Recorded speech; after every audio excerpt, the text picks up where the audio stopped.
Guest, dear one who serves, I'm in a state that is almost indescribable. That meditation with beloved Lord Ashtar was so powerful, and I was so deeply involved in feeling my reunion with so many people on the other side. And I remember who I was and people that I left behind. Many, many lifetimes. I was in the middle of just remembering and seeing the reunion and enjoying myself. I was crying with joy. It was just magnificent. And then in that moment he said that I had to come back. And I didn't want to come back. It was just so magnificent. I remember when he said, but you have done this. You have said your goodbye.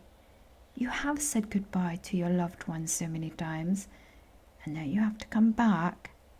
And I knew I had to come back. I am not sorry because I had to come back. But yes, I am actually. But here's my point, one who serves. I wish, and I'm asking the beloved source, to please consider the human condition on the timing, because I know time doesn't exist. I understand, I really believe so. But here we are in this 3D, and it is difficult with this postponing. And knowing who we are, and we are all connected, and our families are waiting for us, and all this knowing about the great reunion. That is really difficult for the ones that are here in 3D. And I am just praying for this to really happen now, not 3 years from now. Please, that's what I have to say. One who serves. Very good. And we will say here that what you experienced during this visualization from the Ashtar, what you experienced there is just a small smidgen of what will actually happen when it happens, as we are speaking about here.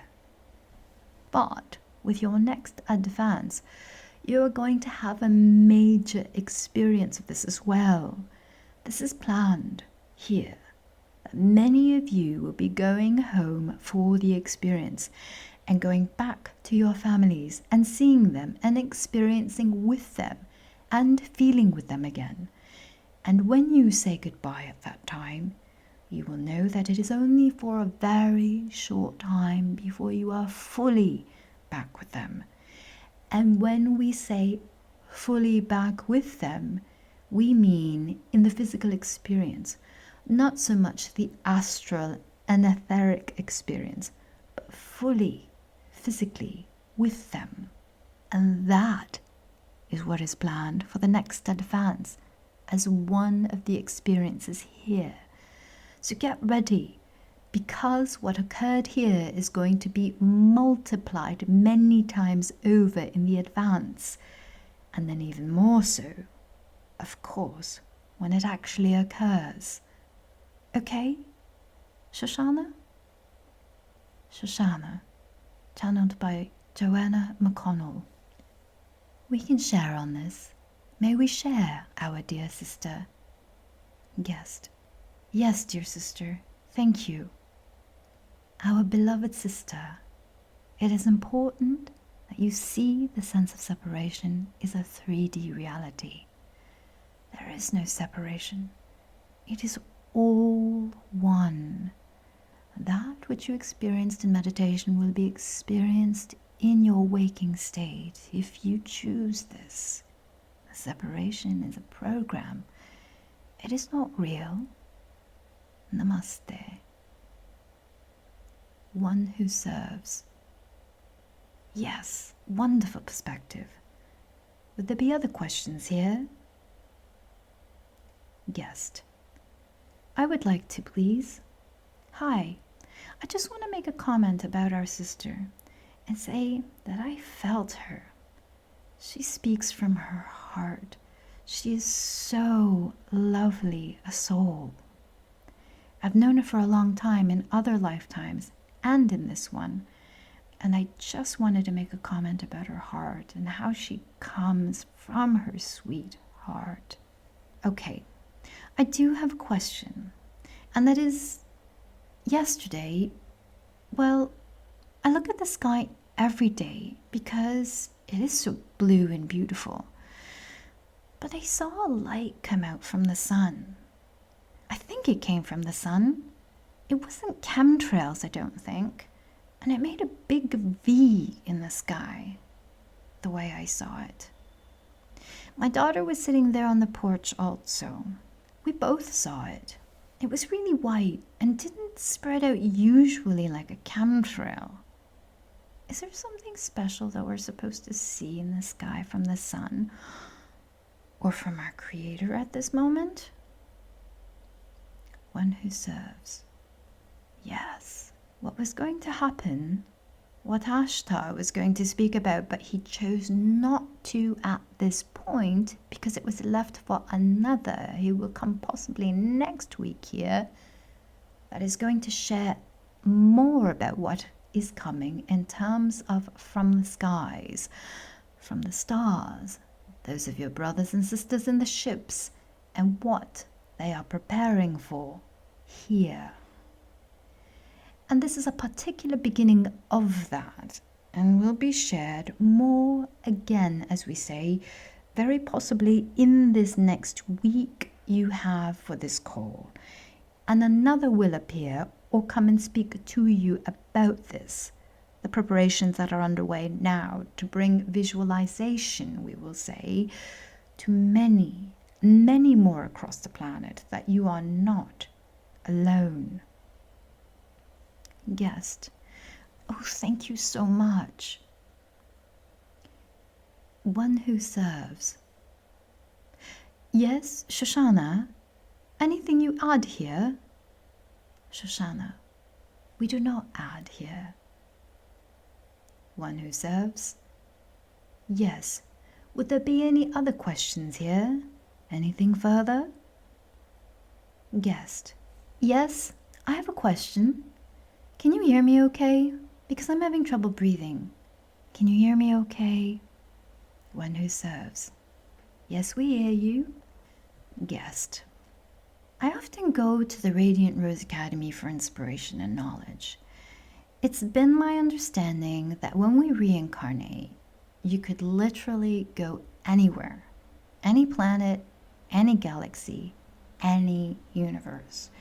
But just recently, in listening to discourse from Queen Anne Ra, who used to be with the family of Ra, and she is from the Andromedan star system now, she indicated in her last discourse that we always return back to planet Earth, which is something that I didn't know.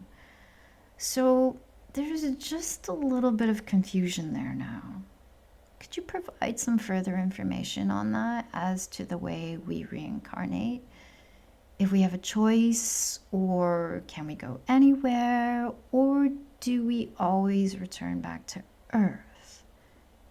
One who serves. What we can tell you is not always return back to Earth. That is not correct. But what is correct is that many of you, the light workers and warriors, have become somewhat trapped, we will say, in terms of coming back and coming back and coming back.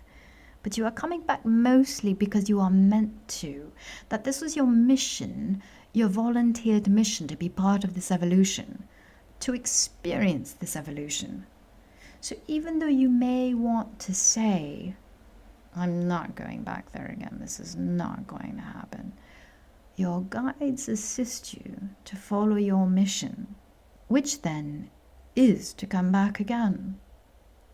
Now, with that being said, in the times coming, first of all, as you move through the ascension process, your process of going through the death process, as you have done so many times before in a short period of time, each one is going to certainly be lengthened.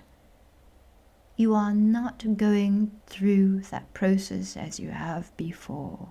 And when you actually do, and this is a choice when you do, you will be able to then choose to go anywhere that you want, because your mission here will be over. But, as we have said many, many times before, even though your mission here will be over, your volunteering will be over here, most of you will decide to go and do it all over again somewhere else. After a period of rest and relaxation, of course, which could be years or hundreds of years or thousands of years, or however you want to look at it, because time is relative here in terms of you will not look at it in terms of your three-dimensional sense of time anymore. So after that period, whatever it might be, you will choose to go bust the system wide open somewhere else, because that is what you do. Okay? Shoshana, we can share on this. Dear brother, may we share with you? Guest, yes, please. Dear brother, our perspective is this, that the soul consciousness is vast, is complex, it is unknowable in your third-dimensional understanding. When you are no longer in the third-dimensional body and you have chosen to plan your next life, your soul will direct the consciousness as to what it needs to expand its own consciousness and to become more united with source energy, you see? So we will tell you that we cannot tell you if you'll return to Earth. We cannot tell you if you will live on Venus. Your soul has a clarity that is unknown to us. When you are no longer in the body, the clarity you have does not include attachments, you see. You are not attached. So you can make decisions clearly, with much clarity, as to what your next journey will be as it relates clearly to your soul's advancement, you see. It is vast. It is not just you. It is collective of you, you see. Does that make sense to you, dear brother? Guest, yes it does. Thank you so much. Shoshana, namaste. One who serves. Very good. Wonderful. Would there be other questions here? Guest, I have a question. One who serves. Yes? When the first video came out with George Floyd that we've all seen so many times, I remember watching that and something just didn't feel right. Like they weren't portraying the truth. And now there's an attorney coming out that says he actually was George Floyd's attorney and that George Floyd died 3 years ago. Just wondering what you can tell us. If this attorney is correct, if George Floyd actually died 3 years ago, or if the whole thing was a setup and an act, or anybody actually even died that day of the video. One who serves. What we can tell you here is things are not as they appear to be most of the time, and it is part of the illusion, all part of the creation of this illusionary programming system by your forces of darkness, the cabal, whatever you want to call them, the deep state now. All of these names for them, it is all the same. They are about keeping you in the illusion. That is what they attempt to do here. Because they know once you have pulled out of the illusion, pulled out of the programming, that they have lost, you see. Now, once you have awakened as a collective consciousness of a planet, they have lost. And they are doing everything that they can to keep that from happening.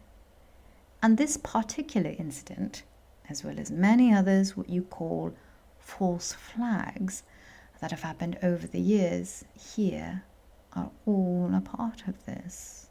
But understand that whenever one of these incidences happens, what is it that occurs?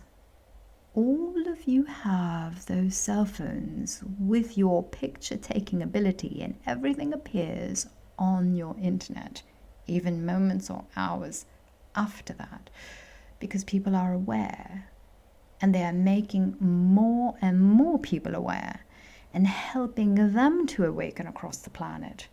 So again, everything is not as it appears, but the truth is there if you search for it enough.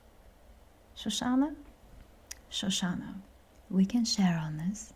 May we share, dear sister? Guest. Yes, please, Shoshana. Dear sister, one must understand this incident was successful in many ways. It does not matter what happened.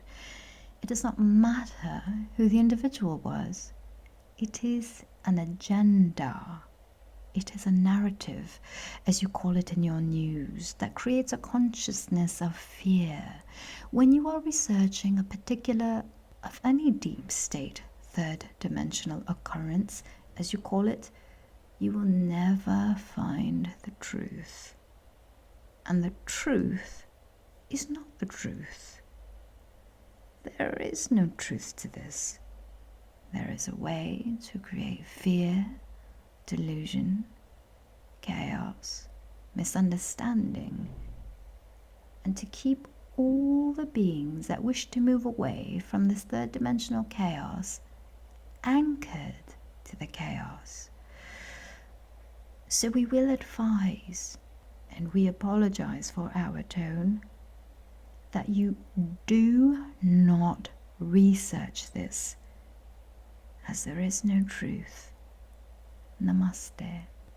Guest, thank you. And I am not researching it. I just happened to hear that. But my research is what my third eye and my knowingness tells me. And when I watched it, I knew it wasn't truth. So I just think it could be helpful in opening other people's eyes if what I'm seeing is correct, if I have some kind of other proof for them to help them awaken. But me just telling them I can see with my own knowingness and this is not correct is not always enough for someone else. But if you can say, look, this attorney represented him 3 years ago and the man was already dead. That's something tangible, and that people can use to help awaken. So that's why I'm just curious if anybody actually died that day. We have nothing to add further.